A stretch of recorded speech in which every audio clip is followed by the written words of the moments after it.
एक गांव में गौतम बुद्ध का बहुत बड़ा आश्रम था। वहां पर एक प्रसिद्ध बौद्ध गुरु रहते थे। वहां पर उनका एक शिष्य बहुत बोलता था। वह हर समय इधर उधर की बातें करता था। जब वह दान लेने के लिए जाता तो घर घर से एक नई कहानी लेकर आता और आश्रम के दूसरे शिष्यों को सुनाता था। एक शिष्य की दूसरे से बुराई करता, चुगली करता और दूसरों के सामने अच्छा बनने का प्रयास करता। खुद के मुंह से ही खुद की तारीफ करता रहता और हमेशा ही खुद को गुरु के सामने सबसे बुद्धिमान और उत्तम साबित करने का प्रयास करता। वह खुद को सभी शिष्यों से अलग और श्रेष्ठ मानता था। उसका कहना था कि मैं एक अमीर घर का बालक हूँ। अगर मैं चाहता तो एक आरामदायक और सुविधाओं से भरा जीवन भी जी सकता था, लेकिन मैं वह सब छोड़कर यहाँ आ गया क्योंकि मुझे सत्य की खोज करनी है, खुद को जानना है, जीवन को जानना है। इसलिए मेरा त्याग तुम सबसे बड़ा है। एक दिन गुरु के आश्रम के सभी शिष्यों को बुलाकर कहा, आप सभी को अगले 1 महीने के लिए कोई न कोई संकल्प लेना है। इससे आपकी संकल्प शक्ति मजबूत होगी और आप में आत्मशक्ति का संचार होगा। आप सभी अपने सामर्थ्य के अनुसार कोई भी संकल्प ले सकते हैं और यदि 1 महीने से पूर्व आपसे जिसका भी संकल्प टूट जाएगा तो वह अपनी पुरानी दिनचर्या में वापस आ जाएगा। सभी शिष्यों ने अपनी शक्ति के अनुसार छोटे बड़े संकल्प लिए और गुरु के अपने अपने संकल्प के बारे में बताकर वहां से चले गए। लेकिन वह शिष्य जो खुद को सबसे अलग और बड़ा दिखाना चाहता था, वह सीधे गुरु की कुटिया में पहुंच गया और बोला, मैं कोई छोटा मोटा संकल्प नहीं लेना चाहता, बल्कि खुद की ही जैसे एक बड़ा और महान संकल्प लेना चाहता हूँ। कृपया आप ही बताएं क्या संकल्प लेना चाहिए। उसकी यह बात सुनकर गुरु मुस्कुराए और बोले, क्या तुम मेरे द्वारा दिए गए संकल्प को पूरा कर पाओगे? क्या तुम्हारे लिए उसे पूरा करना संभव होगा? शायद नहीं है, वह तुम्हारे लिए संभव नहीं है। तुम उसे पूरा नहीं कर पाओगे, इसलिए तुम खुद ही कोई संकल्प ढूंढो। शिष्य ने कहा, नहीं गुरुदेव, आप जो भी संकल्प मुझे देंगे मैं जरूर उसे पूरा करूँगा।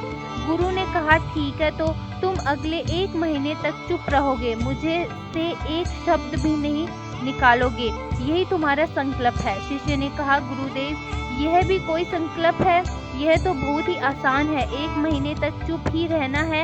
आप कोई बड़ा संकल्प दीजिए जो मेरे योग्यता के लायक हो, जिसे पूरा करने से मुझे समस्या हो। गुरु ने कहा, पहले तुम इस संकल्प को तो पूरा करके दिखाओगे। शिष्य ने गुरु की बात मान ली और वहाँ उसी समय चुप हो गया और पलटकर कुटिया से बाहर चला गया। उसे चुप रहना बहुत आसान लग रहा था। उसने एक दिन तो जैसे तैसे चुप रहकर काट दिया, लेकिन दूसरे दिन से उसके मन में ना बोलने का बोझ बैठने लगा। तीसरे दिन उसे भारीपन महसूस होने लगा और चौथे दिन उसके अंदर एक अजीब सी बेचैनी होने लगी, क्योंकि आसपास आश्रम के सभी शिष्य एक दूसरे से बातें कर रहे थे। वह भी अपना पक्ष उनके सामने रखना चाहता था, उनकी बोलती बंद कर देना चाहता था, लेकिन उसका संकल्प उसके आड़े आ रहा था, इसलिए वह पूरे दिन सिर्फ मुंह और आंखें बनाता रहता था। इसी तरीके से कुछ दिन और बीते और वह शिष्य बीमार पड़ गया। उसका सिर फटे जा रहा था, उसका खाने पीने तक का मन नहीं कर रहा था, वह सिर्फ बोलना चाहता था। वह गुरु के पास गया और उनके सामने बैठकर लिखकर उन्हें बताया, गुरुदेव, मैं बोलना चाहता हूँ, बिना बोले मुझे सांस नहीं आ रहा है, मेरा दम घुटते जा रहा है, मैं अंदर ही अंदर पागल हुआ जा रहा हूँ, मैं क्या करूँ, संकल्प तोड़ दूँ क्या?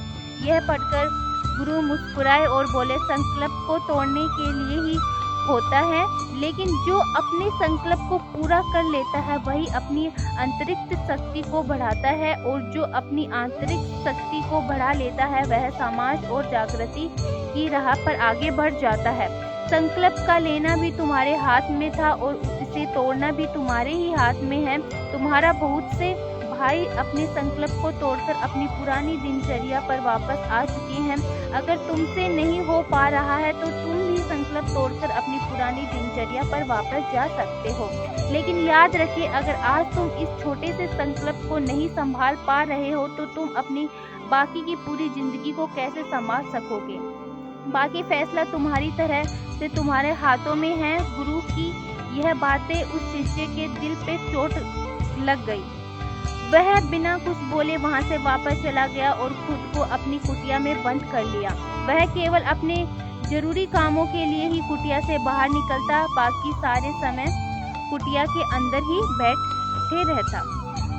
15 दिन बीत चुके थे और आश्रम के लगभग सभी शिष्यों का संकल्प अब टूट चुका था, लेकिन उसका संकल्प अभी भी जारी था। संकल्प लेने के बाद से अब तक उसने एक शिष्य भी नहीं बोला था। सारा आश्रम हैरान था कि इतना बोलने वाला इंसान चुप कैसे हो गया।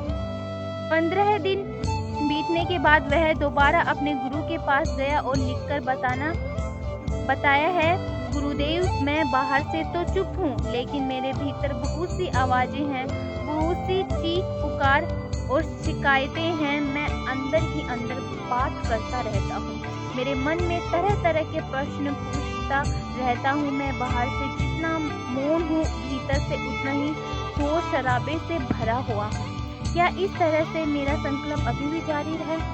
गुरुदेव ने कहा, हाँ, तुम्हारा संकल्प अभी भी जारी है, लेकिन जब तक लोगों की यह आवाजें तुम्हारे कानों में पड़ती रहेगी, तुम्हारा मन बोलता रहेगा, क्योंकि इसे तो आदत है बोलने की। तुम भले ही बाहर से चुप रहो, लेकिन तुम अंदर ही अंदर बोलते रहोगे। तुम्हें इन बातों से, इन आवाजों से दूर जाना पड़ेगा। शिष्य गुरु को प्रणाम कर वहां से चला जाता है और सुबह होते ही अपनी कुटिया छोड़कर जंगल की तरफ चला जाता है। कई दिन बीत जाते हैं, संकल्प को समय भी पूरा हो जाता है, लेकिन शिष्य लौट कर नहीं आया। आश्रम से सभी को डर था कि कहीं जंगल जानवर ने उसे खा तो न लिया हो। इस बीच उसे ढूंढने की बहुत कोशिशें की गई, लेकिन वहां कहीं नहीं मिला। सभी गुरु भाइयों ने मान लिया कि जंगल जानवरों ने उसे अपना शिकार बना लिया है, लेकिन गुरु को ऐसा नहीं लगता था। एक दिन आश्रम का एक अन्य शिष्य गुरु के पास आया और बोला, गुरुदेव, हमारे इस अधिक बोलने वाले भाई के साथ क्या हुआ होगा? क्या जानवर ने उसे मार दिया होगा? गुरु ने कहा, हो सकता है कि जानवरों ने उसे अपना शिकार बना लिया हो, लेकिन उसके न लौटने की एक दूसरी वजह भी हो सकती है। शायद उसे वह मिल गया हो जिसके लिए वह गया था। फिर शिष्य ने